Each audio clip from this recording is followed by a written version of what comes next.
We begin this hour with 4 words presented by Democratic Congresswoman Melanie Stansbury of New Mexico. And these 4 words really just summed up whatever you want to call what we saw last night in that House chamber.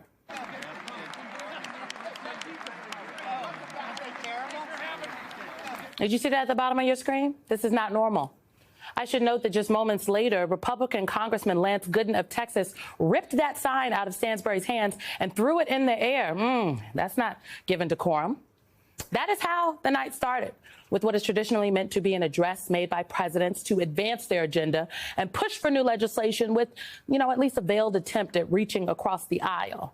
Instead, President Trump gave a highly partisan and divisive speech, rehashing his election victory, focusing on culture war issues, and deriding the Democrats, referring to them as these people and radical left lunatics. This was not like any other joint address given by any other president because of what is happening in our country right now. You have the executive branch thumbing its nose at the co-equal branch of government that is the legislative, trampling on its constitutional authority. I mean, apparently Donald Trump just doesn't believe in this whole checks and balances thing that we've been doing since the creation of this country. This is not hyperbole, folks, to say that our democracy is on life support and Trump is stress testing the system. Republicans, by and large, they seem uninterested in asserting themselves by defending their constitutional authority. And Democrats, on the other hand, they say they want to fight. But last night, Democratic leadership discouraged that, requesting compliance and decorum. Still, some had their paddle signs and their whiteboards to convey their opposition. But other than Congressman Al Green of Texas, literally standing up to Trump's lies about Medicaid and a few others who silently walked out in protest, it appeared to be business as usual at a time when it is anything but that. Don't take it from me. Okay, it's not just me, y'all. Take it from all of these angry people across the country showing up at town halls and confronting their lawmakers. These folks get it. Even today, when presidents and their cabinet would traditionally make a post-speech tour of key states, Donald Trump had no event scheduled, and he just left it to Vice President J.D. Vance to represent for the administration at the border. Perhaps they don't actually believe the disgruntled Americans showing up to town halls in very red places are paid protesters after all. Joining me now is MSNBC political analyst Eddie Glaude, distinguished political scholar and professor at Princeton University, MSNBC contributor Molly Jong-Fast, special correspondent for Vanity Fair and host of the Fast Politics podcast, and former Republican Congressman Denver Riggleman, who served as senior advisor to the January 6th Select Committee.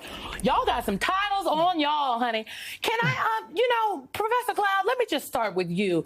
Hey, I tried to anchor it in a little bit of history. This isn't unlike anything we've seen before because we're in a moment unlike anything we've seen before. But what say you, your response to last night and what we're seeing today? I thought your lead was perfect, Simone. I think, either Donald Trump is an existential threat or he's not. If he's an existential threat, we need to orient ourselves to him accordingly.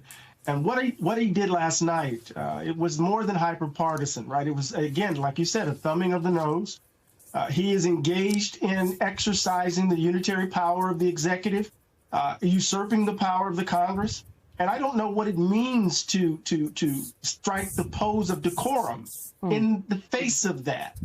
It seems to me almost, I wouldn't say complicit, but it isn't what the moment requires. And so I found last night deeply disturbing, not only in terms of the content, but also in terms of the response.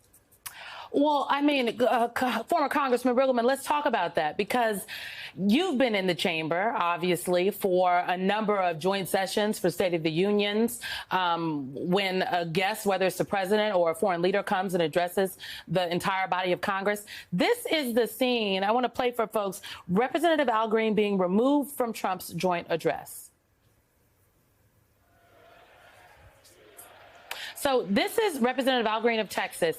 This is the Sergeant of Arms coming to remove him. This is after the Speaker of the House literally interrupts President Trump to say Democrats will have order, the House will be in order, and if you are not in order, the Sergeant, this is your last warning, and the Sergeant at Arms will remove you. Representative Green is yelling about Medicaid. The president literally before that said he has a mandate, a big, broad, beautiful mandate to do all these things, and Representative Green stood up for, frankly, I would argue, millions of people in this country, and said you don't have a mandate to cut Medicaid. Denver. It seems like Democrats asked for decorum from their membership last night. The leadership asked for decorum from their members to participate and to, bring their guests, and they're going to push back in other ways. But the Republicans in Congress don't seem to be wanting to offer that same decorum to the Democratic members. They don't. It's like an asymmetrical game that's being played.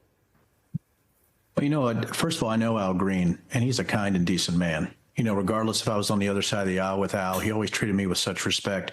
It was hard to see that happen to Al. I want to say that first. And Al, Denver's here if you need to give me a call. And the second thing, too, when you're talking about Medicaid, Al's sort of correct. A lot of times in the January 6th committee, when we were looking at the primary actors, it was the secondary actors that were causing most of the problem, and they didn't practice operational security. And when you look at Elon Musk for Doge and what Al Green is talking about, who is actually supposed to be the Doge leader is Amy Gleason, who worked for Russell Street Ventures, and Brad Davis, which is supposedly a consultancy that helps with rural health care. She also had her own company. And what Al is talking about, and maybe you need analysts to look at this in the media, is who is actually running Doge, and what are the cuts are they making, and why do they think there's a mandate to cut Medicaid, and who is that actually benefiting? I think we have a follow the money thing here. So I think what Al was saying was correct. What I would have liked to have seen, though, is more Democrats stand up for him. Most of them were sitting down looking slack-jawed. I think they needed to stand up, applaud, or maybe go to the back with him or leave with him.